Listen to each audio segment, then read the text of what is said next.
Nyaata kana beektu naannoo Jimmaatti nyaanni kun maal jedhama? Ijoollee Jimmaa mee komentii jala kaa'aa. Inshaallaadha nyaata kana waliin hojjennaa.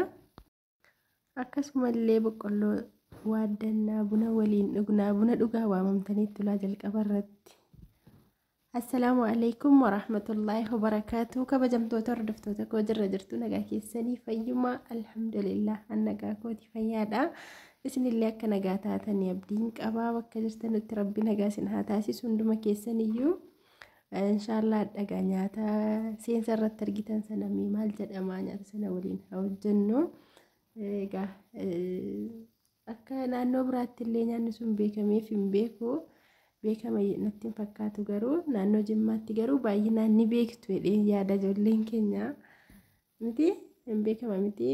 Qixxaaf raafuu wajjin hojjennu akka isa baadiyyaa sana ta'uu dhiisu sigaa garuu inshaallah qixxaaf raafuu wajjin hojjenna. Anis hin jedha hordoftoota koo as biratti raafuu muraarraa sisterii raafuu muraa jirti jechuudha. Namni ta'in kaameeraa waraabaara. Qixxaaf raafuu kana yoo namni hojjete fa'i keessatti baay'een jaalladhaani. Akkasitti sisteriin raafuu murtee hojjetti ani immoo kaameeraa maanii ta'een viidiyoo isinii waraabaa. Dhugaadhuma jiru himuu wayyaa namni jechuudha kan hojjetaa jiru inshaallah. Egaa waliin hojjennus waliin nyaannus hanga xumura viidiyoo kanaatti na waliin tura. Viidiyoon kun illee bicuu tureera. Waraabee isiniin gadhiisatu man jedhu ture. Viidiyoo baay'ee kan waraabee isiniin gadhiisnetu jira jechuudha. Ture garuu akka kana nan gadhiisa inshaallah. Akkasii amma kun asitti daakuu keenya hiixaataa jirra. Daakuu boqqolloo jechuudha. Daakuu boqqolloo hiixaannaa raafuu keenya murreerra kaanneerra inni bilchaataa jira. Xibsiidha jechuudha raafichillee. Asitti immoo haala kanaan daakuu keenya daakuu boqqolloo sukkuumannee eletti yaasna jechuudha. Mee yaadadhaa galaa mee yeroo dur biyya jirtan qixxaaf raafuu tolchaa hojjetan baanii dagattaniitti moo yaadataa jirtu? Namoonni dagattan yoo jiraatanis yaadadhaa. Asitti kunoo raafuu xabbasamaa jira bilchaachuu keera innillee jechuudha. Akkasii bukkeetti raafuu godhaa. Bukkeetti immoo eelee qixxaa tolchaarra jechuudha. Akkasii qixxaaf raafuu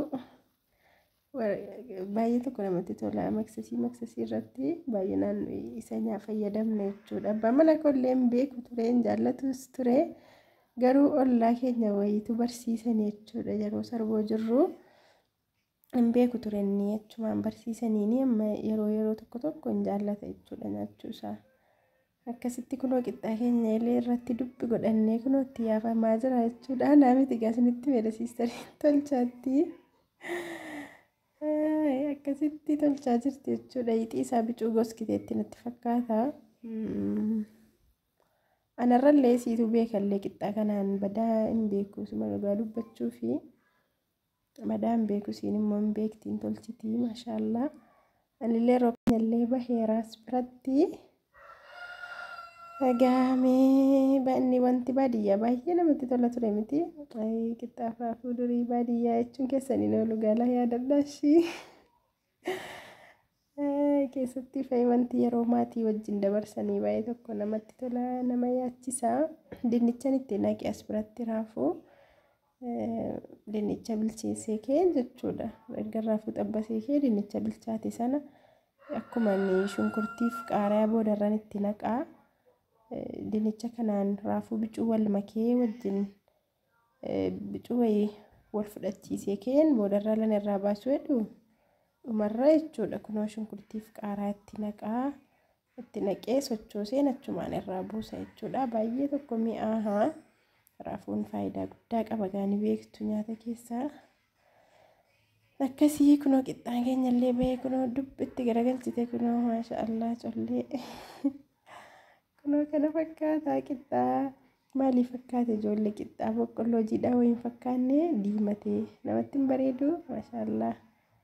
Akkasii waliin nyaannu qixxaan kajeellee ijoolleen keenya nyaadhaa kunoola kajeellaa sina baasu hedheetaniin isinii yoo nyaachuu dhiistanis yoo afaaniin nyaachuu dhiistanillee nyaadhaa hedheen viidiyoo isinii waraabaaraa anis hin jedhashi.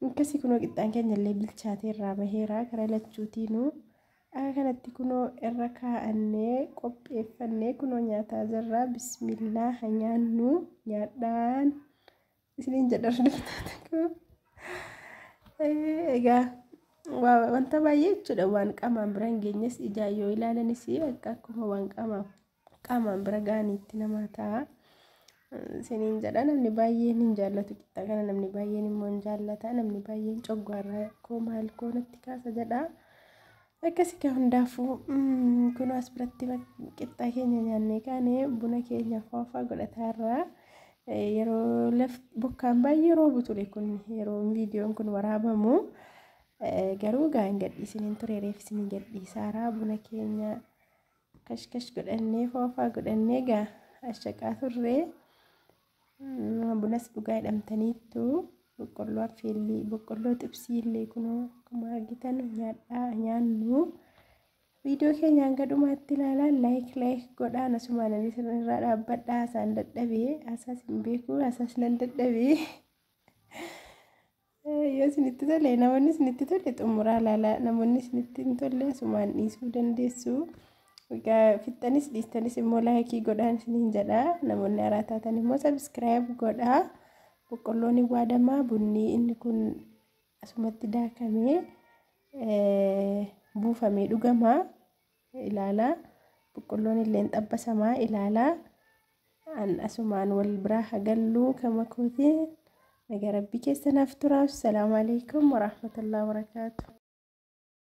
nama yaa khanna gararree jiru islaamummaa shukrii maleewuma jiraachuun carraadha taanee ilma namaa yaa khanna gararree jiru islaamummaa alhamdulillahi shukrii maleewuma bismillahi ja'een akkuma gaaf duraa dhufe arraas kunoo seenee bu'e qara allaafaan daddabaan humaan tarre firraa abdii rabbii kiyyaa rahmaaniin naaf jira rahmaan isaa walgahu waa maraa umrii nu dheereysee as geenyeeti jirra umrii naaf dheeraddaa horaa bulaa tura bakkanni dhungahu ni eeyna fuuldura yeroo wal dhalaadhaa guyyaan guyyaa dabraa misoomaa dagaagaa khayrii irratti